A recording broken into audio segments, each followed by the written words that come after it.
Okay, our next inductee is the horse racing specialist here. You guys should know him. If you do, you probably made a lot of money. Since 1978, Jeff is known around racing circles as one of the premier handicappers and horse racing analysts.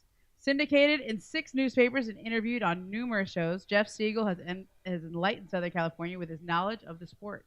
He helped found Clover Racing and Team Valor, whose runners have won more than 75 stakes, and including the Breeders' Cup. The purses he's won have brought in over $30 million. Someone you can bet on. Oh, I love these lines. You know what? If you say it, you got to sell it, right? Someone you can bet on. Please give it up for Jeff Siegel.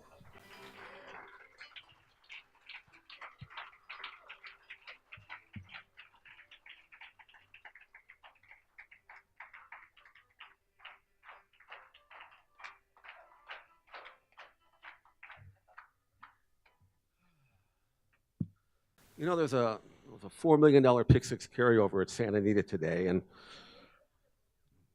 I wouldn't miss this for the world. Although Eric says to me, Eric Sonnemer says, "No, if you really like the card, I could kind of fill in for you. You could split the ticket." But no, I am incredibly honored to be here. This is a rather significant thrill of my life. I won a lot of races, but this is special. And I'll tell you what, I'm so happy to be here. I'm seeing a lot of old friends that I haven't seen for a while. Steve Brenner for the Dodgers. He was my assistant sports editor in the Valley Star, LA Valley College in 1970. So it's good to catch up with him. Lee Jenkins, I met about 15 years ago. He told me he was Jewish then. I didn't believe him. And I still, up until this day, had my doubts, but I guess I'll buy it now for sure. Mike Seidman, who I cheered at UCLA for 4 years playing football. I actually did some work for the athletic department at the time, but they never threw it to him, and so I never got a chance to interview him or do anything stuff because Corey Potts kept ignoring him for some reason. I don't know.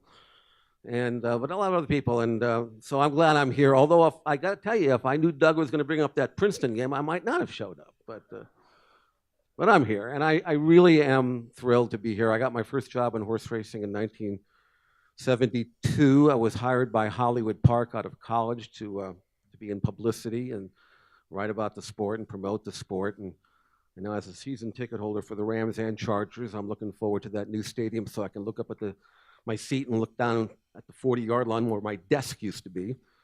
And looking forward to that. But horse racing is a fun sport for me because I've been in everything. I've been the publicity man. I've been on television. I've been an analyst. I've been in the newspapers. I've bred horses, owned horses. It's good to see that the sport, while it used to be a mainstream sport, is now a niche sport. But every so often we get a Triple Crown winner like American Pharoah and recently Justified gets us back in the mainstream. So that's fun. And Eric and I own a racehorse, and he first time he had ever bought a horse was for me. He finally pried him from his checkbook, and he bought a quarter of a horse named Brave Helios. He won last year. A few weeks later, I got the call from Eric that he was nominating me for this Hall of Fame, and I don't think that was a coincidence. I'm sure if Brave Helios had not won that race, I wouldn't be here today, but I am. And I am very, very proud to be here. It is a great thrill, and I thank you all. This has been a thoroughly enjoyable afternoon. Thank you.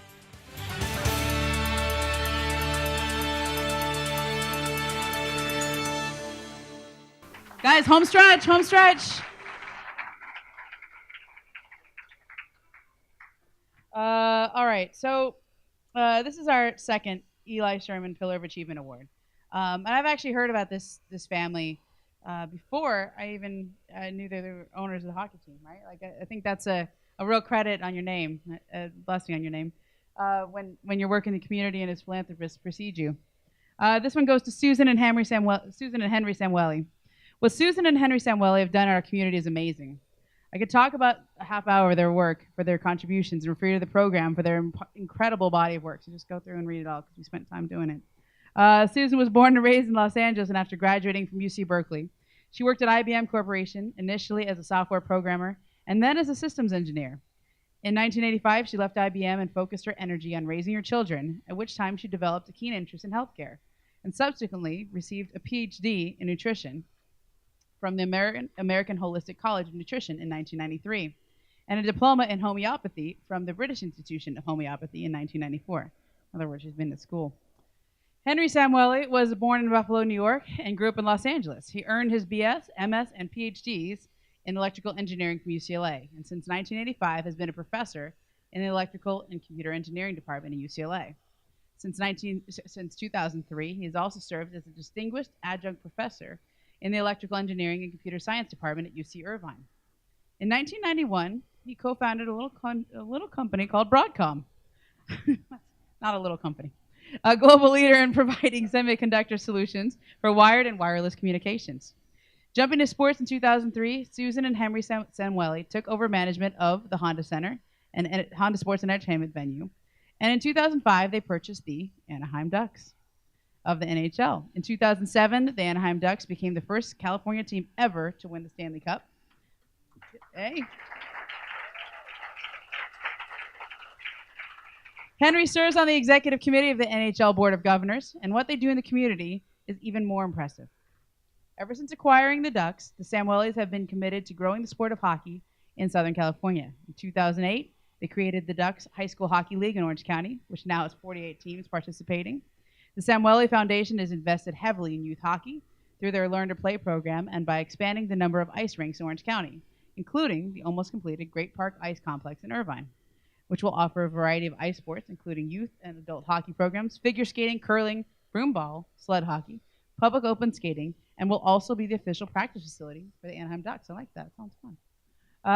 It gives me great pleasure to welcome to the podium Susan and Henry Samueli.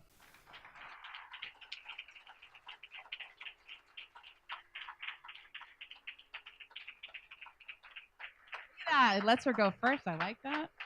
Good to go. Congrats, guys.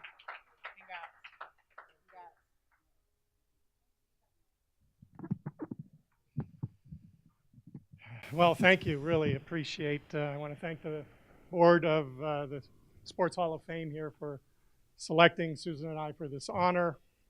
You know, we were growing up, and somebody had told us that someday you would be nominated and elected into a Sports Hall of Fame. We would have thought they're crazy. But then if they would have said, and it would be for your contributions to the sport of hockey, we would have said, you're really crazy. We both grew up here in Southern California. Susan was born and raised here.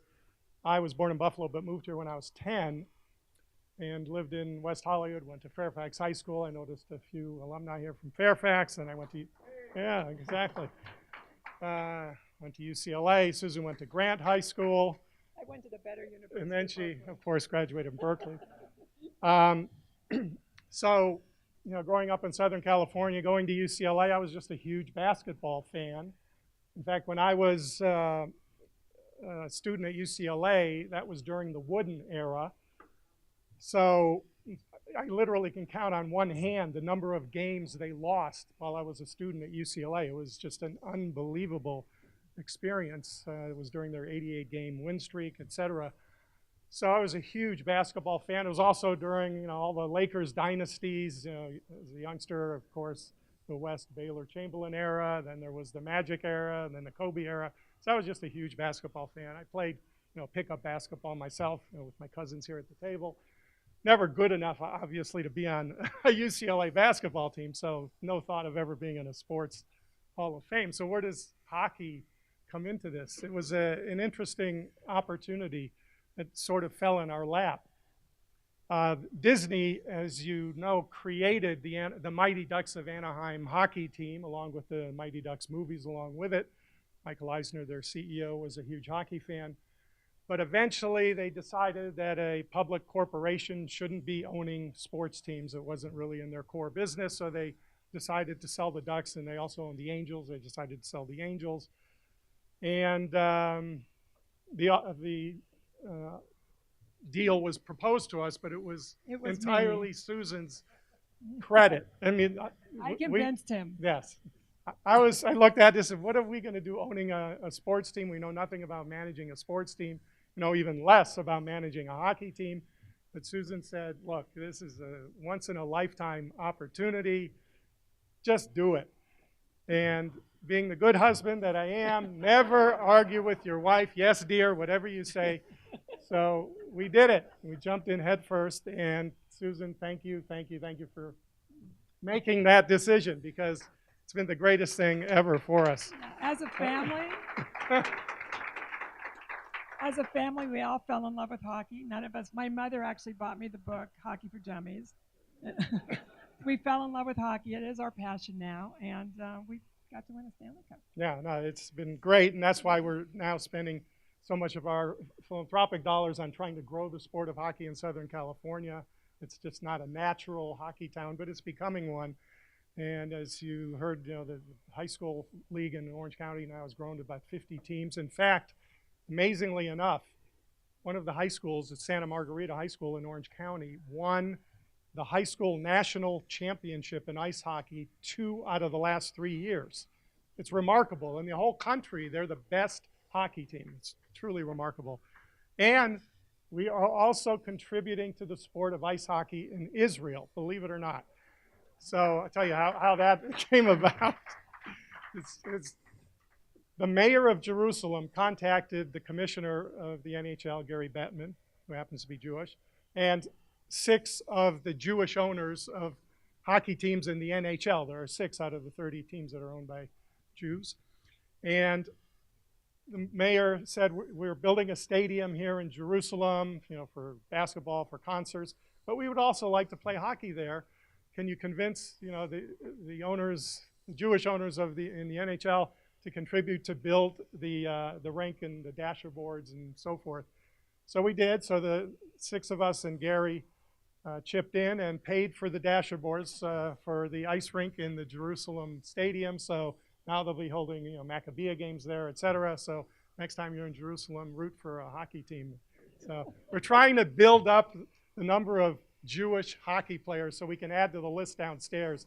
I saw there's only one name on that list, Matthew Schneider, who happened to play for the Ducks too as well for a couple of years. So we want to grow that list a bit, and we'll do our best. So thanks again. We really appreciate it. Thank you so much. I can't say I'm seeing a lot of growth of Jewish kids getting involved in hockey, but we are growing the sport of hockey tremendously among the youth. So hopefully more and more of the young Jewish kids will see and get excited about it. So we'll see. It's a slow trend, but a few of them have made it to the NHL. Matthew Schneider, who's been inducted here, he played for the Ducks. In fact, I saw him 2 days ago, shook his hand. I was at the NHL award ceremony. He was there. So there are role models for the kids. Let's hope more and more get involved. Well, I think you want to promote sports among young kids. I think it creates a well-rounded individual. It's not just only about academics, even though academics are very important, as I certainly can attest to. But you want well-rounded individuals. They may not ever become collegiate or professional players, but just participating in sports is really important for young kids. So anything the organization can do to show the role models of Jewish athletes and encourage them to participate more in sports is a good thing. I think it's an inspiration for the Jewish kids to see like a Mark Spitz or Matthew Schneider or other Jewish athletes being awarded. So I think it helps. Whoop, whoop. Guys, guess what? That's it. That was awesome. But before we go, we got to give it up to the people who made this happen. Where's Mitch? Where'd Mitch go? Mitch, where are you? There you are, Mitch Fenton. Okay. Debbie, where is she? Vicky? Come on, what did I say? Come on up. Where's Michael? Where's Mike Sondheimer? I don't know. Well, Mike Sondheimer. Woo! Okay, getting the auction stuff ready. Thanks, everyone, for coming. That was awesome. And I think the speeches were good this year. We have rating cards under the table. You can leave comments if you want. And this is going to be on Jewish Life TV at a time I'm sure Mitch will, in July or August. You'll see it. Mitch will send it to you. Thanks for coming. The food was good. Your speeches were even better. And Mitch has some final words. 2 last things. If you, on your way out on this floor, you can get your auction items if you were a winner. And how about Ramona Shelburne? How about it? I made it this whole time without sitting down. Did y'all notice that? Oh, man. Oh, yeah. Thank you. Have a great day.